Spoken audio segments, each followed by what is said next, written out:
अस्सलामुअलैकुम, मैं हूं फौजिया चांद नवाब। आप देख रहे हैं CNW न्यूज। ड्रामा सीरियल 50-50 के शोहरत हासिल करने वाले अदाकार इस्माइल तारा इंतकाल कर गए। मरहूम की नमाज जनाजा कराची की मुकामी मस्जिद में अदा की गई, जिसमें उनके लाखों मद्दाहों सियासी समाजी शख्सियात ने शिरकत की। सूबाई वजीर सईद गनी, अहमद शाह, इकबाल लतीफ, आफ्ताब आलम, शकील सिद्दीकी, टीपू और दीगर फनकारों की शिरकत की। तदफीन कराची के मुकामी कब्रिस्तान में की गई। अल्लाह मरहूम के दर्जात बुलंद फरमाए। बड़ा लॉस है ज़ाहिर है, न सिर्फ पूरे पाकिस्तान के और कल ही अफसरदा कर गई खबर।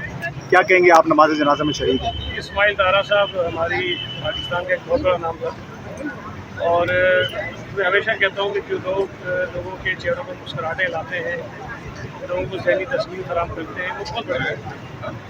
इस्माइल तारा साहब ने अपने वक्त में जो किरदार अदा किए हैं आज तक लोगों को याद है।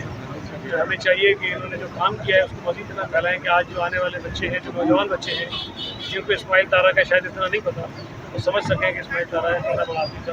अल्लाह ताला को मग़फ़िरत फरमाए, उनके लवाहिकीन को सब जमील दे और उनकी खिदमत में बराबर। सही भाई, एक चीज़ और पूछूंगा कि ज़ाहिर है जो उनकी खिदमत है इस्माइल तारा साहब की, तो आप खुद माशाल्लाह बड़े फ़ाल है, मुतारिक है। कोई सड़क, कोई पार्क या कोई ऐसा आप काविश करेंगे इस हवाले से उनके नाम से? ये तो खैर कोई बहुत बड़ी बात नहीं होगी, कोई आसान नहीं होगा। जो बड़े लोग होते हैं जिनका किरदार किसी भी शोबे में अहम हो, उनको याद रखने के लिए उनके नाम से कुछ चीज़ें मंसूब करना ज़रूरी होता है और इंशाल्लाह ताला हम करेंगे। बहुत शुक्रिया। देखते रहिए CNW न्यूज। सलाम पाकिस्तान। वीडियो पसंद आए चैनल को लाइक कीजिएगा, सब्सक्राइब कीजिएगा और शेयर कीजिएगा।